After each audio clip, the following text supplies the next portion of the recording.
Kyle really probably didn't want from the beginning to draft a quarterback and develop him. He wanted Kirk Cousins, plug and play, let's roll. Like, I don't have time for this. And he probably didn't want, at the heart of it, to like Trey Lance. We're seeing this takes time, and it's no coach would choose to have a $25 million starter and a third overall pick backup and like juggle it this way if they didn't have to. They would want one quarterback who does everything they want. Let's roll. Right. Well, wouldn't Aaron Rodgers would have trumped Matt Stafford, right?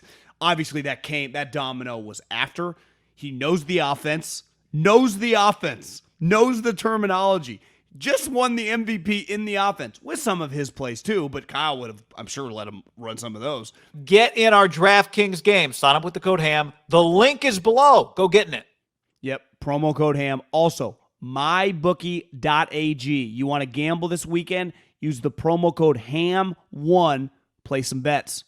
It's a plug-in. It's baseball. It's like I traded for a third baseman. I plug him in at third base, which is typically not normal in quarterback situations. Favre was talking about it with the Mannings, how the terminology, in different offenses can change.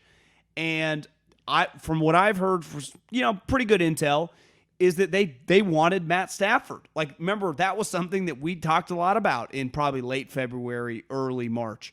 That was not fake, and the Rams. And Deshaun. Remember Deshaun, too. And Deshaun, too. I mean, that went away. They wanted Matt Stafford, but they didn't get a chance to counter the offer. And so once they got 2 picks, it happened with the Rams. And from what I was heard, Kyle was pissed. So it kind of put him into somewhat of a tailspin, which I think some of that led to the aggressive nature of them trading up. And I think it's pretty clear that when they traded up, I didn't think this at the time, but finding out more information since, you're right. I mean, you've been saying this probably since the jump, like Mac might have been the guy. The problem is, and we talked a little bit about this, before we hopped on today, you couldn't have Mac Jones and Jimmy on the same team. It makes no sense. But Kyle refused. Once you make that big trade, you can't draft Mac and then have him sit behind Jimmy and be out all these first-round picks. At least with Trey, it's understandable. He's this project. Mac, the whole thing was he's ready-made. Hell, he might be better than Jimmy or the same as Jimmy, but you would have been stuck. And I understand Kyle. Like, I'm not just fucking giving Jimmy away. Right. So you're just kind of in a tough spot. I actually think, looking back, why Kyle was edgy, remember in some of those press conferences? Just because I think he was edgy from the way the Stafford thing happened, and then all of a sudden Deshaun is no longer available because no one can trade for him in that situation. He felt like, I might get fucked, right? And just be left with Jimmy. Yeah, when you think about it, right, what are the Niners in quarterback situations at this point? Let's talk through their batting average. Are they 1 for 5? Like, he wanted Cousins, but they did get Jimmy. That was big. Well, so were we giving him misses? I remember he didn't even watch Mahomes or Yeah, Watson. I mean, that's an offer. Then he missed. Deshaun Watson can't happen. Misses on Stafford. The Brady thing made the wrong choice. And Rodgers. So they're like 0 for their last 4. Also, listen, they landed Jimmy because Belichick called them. Yeah, but I'm just saying, like, that was a quarterback thing that broke their way. It's not their fault that they couldn't get Deshaun. But, like, by the time, to your point, you got to a few days before the draft, they were 0 for Brady, 0 for Deshaun, 0 for Stafford. Then he's like, am I really drafting a quarterback third and, like, doing this juggle with Jimmy?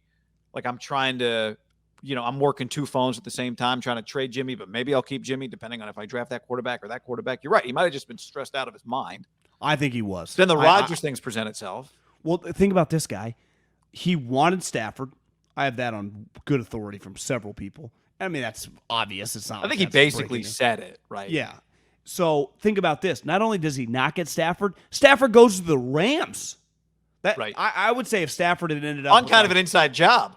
Yeah, if Stafford ended up with the Colts or the Giants or some team that doesn't impact him directly as much, that had to rattle him a little bit. McVay ended up getting him. So maybe in his mind, back to the LaFleur conversation, like, hey, man, this is just fucking, we're friends, but look at McVay.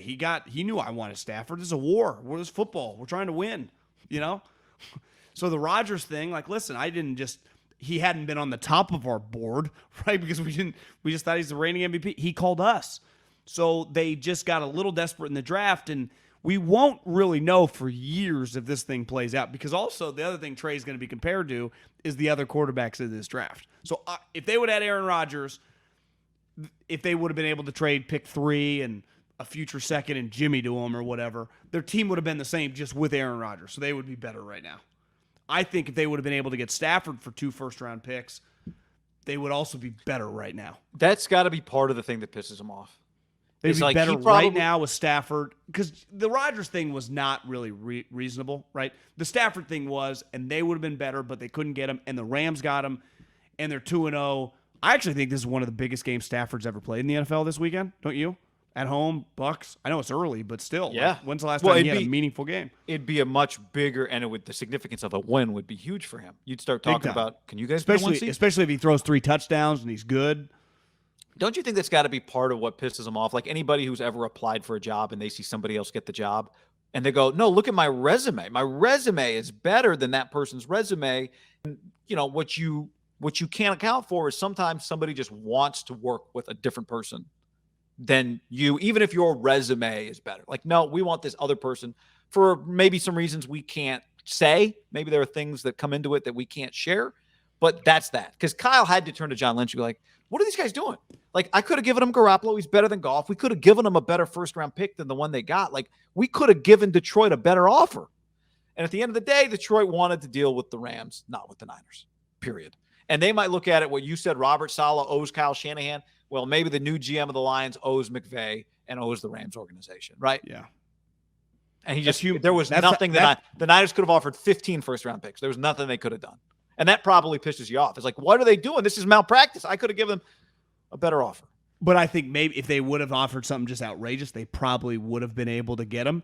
But I think what really they didn't get the chance. And when you feel like you don't get the chance, that's where it's like, and like you said, this is still a human business, and these two situations are dealing with people where they knew each other. So it becomes, I think it's very easy to be in business. Like I know a lot of people in family businesses, and it can get very challenging, right? Because everything is so personal.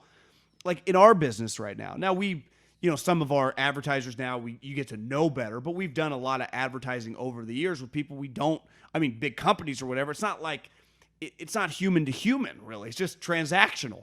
And it's just very black and white. You either produce or you don't. We stay on the pot. Like, it's very easy. And I talk to some of my friends that have just worked it can get very emotionally draining. I think these things, all these people are so interconnected that it's more than business. You think you personally got fucked by people you know or people I have relationships with. That's what makes it very, very complicated. Like, I think it's very easy for like Bill Belichick to do a deal with like the Minnesota Vikings, right? Or, the companies to do other business. Like, it's just very transactional. We're glad you're watching our video. Give it a like and subscribe to this channel. You know that more than 50% of you are not subscribed? Do that right now. We're sponsored by Tito's Handmade Vodka. Also, podcast below in the description. And I think this thing with the more of Kyle's minions out and about that are running teams, and they're all interested in the same players. Like the Kyle and Pete are a good example, right? They're enemies in terms of the two teams they're on, but they have just the last 4 years been all over the same players. Like one of them cuts them, they bring them up. Seattle claims a bunch of guys, but it just feels like it's just business. Two teams, no hard feelings. They don't care about each other. But once you involve like McVay, and even Sean talked about on the podcast, like, it kind of sucks. We can't really talk during the season. Like, he was my friend, and now I can't even be friends with him. The only time I really get to bullshit with him is at the combine when we're having beers. But other than that, like, it's just, we're kind of forced to be enemies now. And they've just kind of become at peace with it. Now, they've been doing it a little longer, where I think the Green Bay thing where he jumped the shark, once you throw the curveball in, he's one of the greatest players of all time, right? It's not just like I wanted, Stephon Diggs or Jamal Adams. Like, you wanted not just our player, you wanted basically our franchise. So screw you. My lifeblood. My livelihood, Kyle. And you wanted to give me Jimmy Garoppolo potentially in pick 3. Like, thanks. But as it relates to Kyle, I think he is now about to embark on something that he hasn't ever really done before, right? Like, which is develop a quarterback long-term. Just becoming Bill Belichick and everyone hates him? Well, that too. But developing a quarterback long-term. I wouldn't mind Kyle just becoming a heel like that, and just everyone hates him, just out for like they're the team that they're the dark. But I don't think he squad. want like Bill seems to like that. I don't think Kyle would like that. Kyle likes the, he likes getting on with McVay and just talking ball and talking shit. And I don't think that's the best place for him to operate from. Even Like though he's a LeBron's one competitor. year in the Heat where he didn't like being the villain. Yeah, I don't think that's Kyle. I don't think he would like that persona. I think Kyle likes being, it's funny, he likes kind of being one of the guys, even though there are parts of him that are very kind of lone wolf. But I think part of this now is this is not part of the original plan. Trey Lance is now part you of provide Tito's, he's there. We hope. He's had to adjust his plan, and everybody does. Part of the deal. But I think that's what's now interesting about the next several years is you can pivot away from Garoppolo. You can't really they will. And you can't pivot away from Trey Lance very easily, right? The Cardinals pivoted away from their first round quarterback, but they got the first overall pick and they pivoted. Right. Yeah. But that's not how it usually works for people. But it's not even possible. The Niners are out. You saw it with the Texans, right? Now, the Niners are not going to be in that situation, but if things turn, you are without bullets in the gun for 2 years. Like that's I think your whole franchise, this is clear. They're all in on this kid. Obviously not necessarily this year, but just over the next 2 or 3 years, they're kind of, Trey could make Kyle's career. He could also derail it. There's no way around it. Well, and if that's what happens, the seeds of that will be traced back to the offseason of 2020, this offseason, when they tried to get other quarterbacks and couldn't. And now sometimes, John, you get lucky. Sometimes you're the Chiefs and you need the Bears to not draft the guy you like. You can tell everybody this was all part of our grand plan, but your grand plan fails if somebody else drafts the guy you like. Sometimes you need a bet to go off the board that you would have taken and you take a 3-team parlay. And sometimes you need things that you thought were going to be best for you, like Deshaun Watson and Matthew Stafford and Aaron Rodgers, to not happen so you can draft Trey Lance. And you end up with the quarterback of the future. Well, one other domino here is, obviously, once Stafford goes to the Rams, Seattle already has an all-time great quarterback, and it's pretty clear Kyler's not bad. Like, the pressure on your quarterback position in this division feels like it. And then you watch Stafford with McVay, you're like, oh, that works. And you watch Kyler, like, has he improved? It's like, goddamn, this is tough. Yeah. The quarterback play in the division, I'd have to go division by division, but I can't imagine Mahomes, Herbert, Carr's probably right up there. That's up there. It's a tough. It's as good as it gets. Well, because yeah, Russell's a Hall of Famer. Stafford, I think, could become one if he has like an unreal 5-year stretch with the Rams. And Kyler's just a dynamic young star.